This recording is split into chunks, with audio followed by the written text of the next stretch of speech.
fotografía de un cultivo y decía prácticamente que se trataba de algo que era resistente a toda la lista de antibióticos que estaba descrita en ese informe, en ese estudio de laboratorio. Y decía que esta era la peor pesadilla de un médico y de lo que nos tenemos que ocupar en el futuro. Pues para hablar de este problema, la resistencia que se produce con el uso excesivo de antibióticos, que además es una de las preocupaciones de la Organización Mundial de la Salud en este contexto. Bueno, y para hablar de esto hemos invitado al doctor Julio Castro, médico internista e infectólogo, ampliamente conocido. Bienvenido, doctor Castro. Bienvenido, Julio, un gusto recibirle. Un placer, profesora Rey, un placer, Lila, estar con ustedes de nuevo.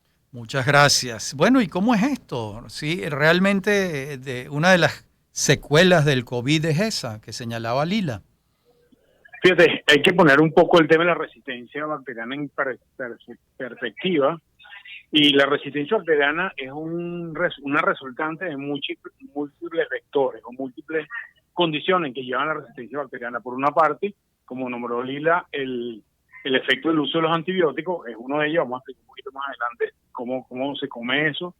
Pero algunas otras cosas también. Por ejemplo, lo que comemos, la utilización de antibióticos en la agroindustria o en la industria de la alimentación también puede modificar de alguna manera nuestra ecología, es decir, nuestra biomasa, que es la cantidad de bacterias que nosotros tenemos en nuestro cuerpo, que funcionan de manera coordinada con nuestro propio sistema inmunológico o están en homeostasis, están en equilibrio con nuestro sistema inmunológico, se pueden ver afectadas por otras variables como esta, por ejemplo, lo que comemos de diferentes tipos. Lo otro es nuestro estilo de vida. No es lo mismo una enfermera que trabaja en una unidad de terapia intensiva y que está expuesta a bacterias de los pacientes que una ama de casa que, digamos, no tiene contacto hospitalario en general. Entonces son múltiples factores que generan el tema de la resistencia. Entre ellos, quizás uno de los más hemos hablado es el uso de antibióticos. Y lamentablemente uno de los efectos negativos de la pandemia fue que, dado el número altísimo de pacientes con infección respiratoria producida por el virus, hubo por una parte un mal uso de antibióticos porque, bueno, por diferentes razones, muchos médicos en el mundo y algunos no médicos también indicaron antibióticos pensando que eso podía tener un efecto positivo en los pacientes con COVID agudo. Y también hubo una utilización de antibióticos en pacientes con COVID agudo muy severo, porque eran pacientes que iban a terapia intensiva, estaban entubados, conectados a un respirador, la mayoría de ellos, que posterior a todo el entorno hospitalario terminaban teniendo una infección bacteriana que requería antibióticos. Entonces, por las razones reales o por las razones no adecuadas, utilizamos un número importante de antibióticos en ese entorno. Te voy a dar unos datos en la clínica, en el hospital privado donde yo trabajo, que hicimos una evaluación de este tipo, de la densidad del uso de antibióticos durante la pandemia, comparada con antes de la pandemia.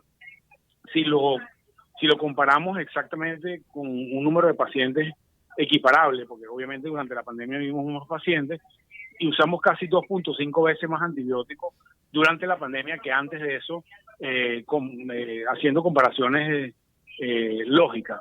Y eso más o menos se repite en todas partes del mundo. Lo que pasa es que la aparición de la resistencia no es simétrica en todas las bacterias. Hay un tipo de bacterias que la resistencia aparece más rápidamente y otra que aparece más lenta, pero la descripción de la resistencia bacteriana viene ya desde los años 40 casi. Ahora, doctor Castro, cuando entonces hablamos de estas superbacterias, ¿tenemos superantibióticos para tratarlas en caso de que lleguen a presentarse?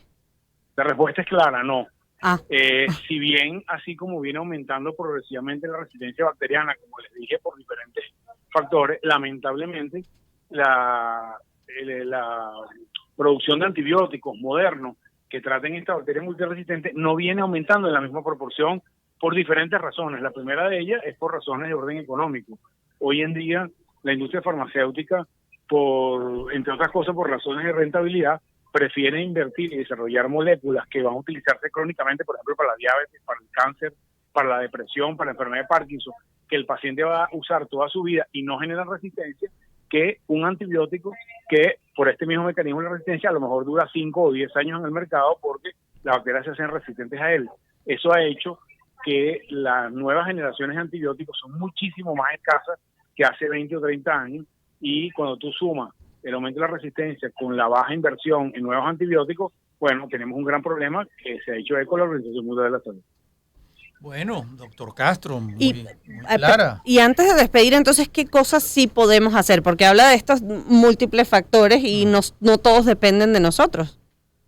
Sí, claro, pero fíjate que sí podemos, hay unas cosas que dependen de nosotros. El primero de ellos es no usar antibióticos que no sea por una indicación médica. Claro. Y aún con indicación médica, nosotros hacerle énfasis al médico que si realmente necesitamos el antibiótico. Es común, por ejemplo, que las madres presionen a los pediatras porque el niño tiene dolor de garganta y lo llaman por teléfono usado que antibiótico le voy a mandar.